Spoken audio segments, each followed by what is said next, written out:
nós temos competência para fazer. Se a gente quiser fazer, e que querer, eu estou falando, se houver interesse, inclusive, principalmente governamental. Sem o poder de compra do governo, a gente não viabiliza nenhuma indústria, principalmente a indústria eletrônica. Alguns exemplos. Todas as cidades estão colocando agora luminárias eletrônicas, luminárias de LED. Por que os chips de controle dessas luminárias não são brasileiros? Imagina a quantidade. Qualquer cidadezinha pequena tem 50 mil luminárias. Eu coloco 50 mil chips. É muito mais do que os chips dos bois. Então, coisa desse tipo. Nós estamos aí comprando, não vou nem lembrar, né, mas tal de kit de robótica, né?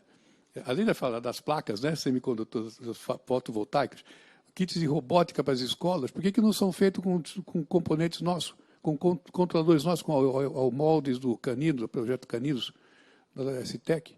Então, nós temos competência se houver interesse público, e aí o interesse público é forte nisso. Ele é o grande, né, tem 1 trilhão de compras governamentais por ano. Então, se uma parte disso for investida em exigir que haja uma componente de eletrônica brasileira, de chips brasileiros nas suas partes, isso já cresce muito, né? Já viabiliza a indústria. Investimento para produzir componentes. Então, eu acho que aí o grande segredo, acho que o primeiro mérito nosso, nós somos competentes, nós formamos gente muito boa, o Marcelo lembrou bem isso. Durante algum tempo, nós formamos gente altamente competente em design, em projeto de chips. Nós sabemos fazer chips, até chips de alta complexidade. Nós também sabemos fazer empacotamento, né? O package de componentes, nós somos muito bons nisso, né? Nós sabemos empacotar, juntar as coisas, encapsular, etc. A gente é bom nessa parte, sabemos fazer isso bem. Temos alguns problemas. Sabemos fazer, mas não temos indústria. Por exemplo, produzir material de nível eletrônico, de grau eletrônico, o grau de pureza, para quem não conhece o assunto, é brutal. É 99,99999% de precisão, uma parte em milhão de pureza. Não temos água pura produzida no Brasil. A gente importa água de grau eletrônico, até água, dada a pureza que precisa para produzir esses componentes. Custa caro? Eventualmente custa, mas se eu tiver garantia de compra do governamental ou de estabilidade de compra, em 4, 5 anos eu retorno esse investimento. Então, qualquer empresário colocaria dinheiro nisso. Então, não é um problema de falta de dinheiro, não é um problema de falta de competência ou de falta de qualificação. Nossa, a gente precisa pegar a enorme demanda brasileira de chips, nós temos enorme. Lógico, não vamos produzir todos os chips que a gente precisa, escolher aqueles que são mais adequados, aqueles que têm uma maior aplicação, e tem um pulverizado, né, que eu posso usar em vários equipamentos. Geladeira, né, máquina de lavar roupa. Nós temos um monte de controladores eletrônicos nesses equipamentos, podia ser padronizado. Até controladora centralina de carros, que podia ser brasileira, podia ser exigido que os carros produzidos no Brasil usassem os controles, a central de computação, ou parte dos seus controles, feito no Brasil. Então, a gente tem condições de fazer isso. É uma questão de exigência, questão de política. Vai ficar mais caro? Vai, mas é estratégico. A gente errou no passado em achar que nós tínhamos que comprar sempre o mais barato, por questões de manter a inflação baixa, etc. A gente sabia disso.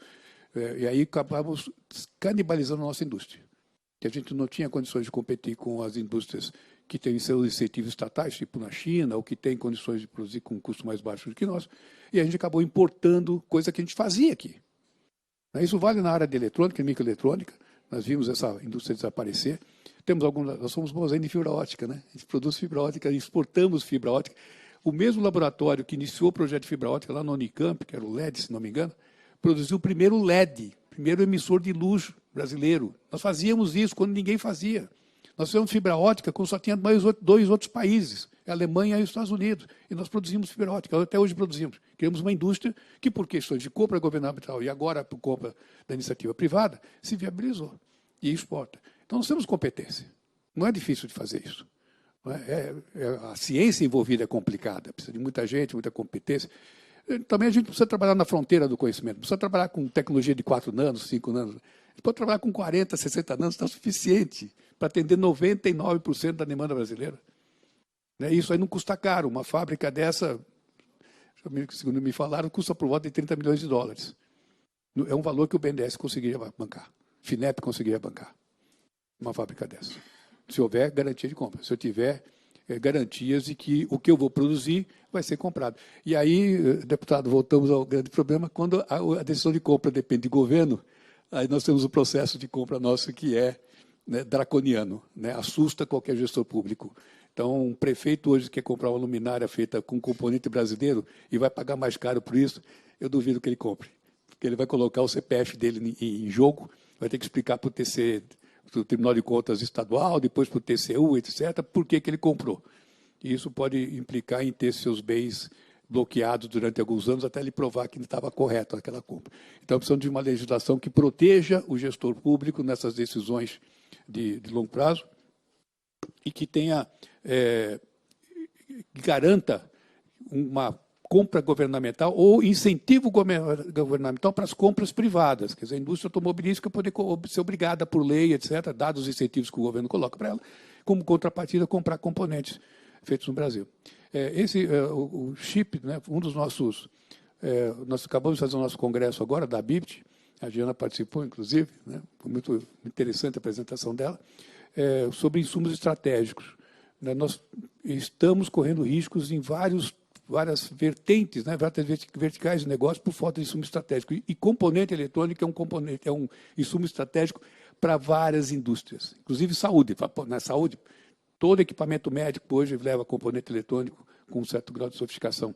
Tem aplicações de semicondutores para diagnóstico médico, o Bar and Chip, que é um circuito híbrido de células orgânicas com um circuito fechado de circulação de líquido, tipo um sangue, e sensores, que mede o efeito de um medicamento sobre as células, aquelas determinadas células. Eu não preciso fazer teste em humanos ou em rato, eu faço em chip.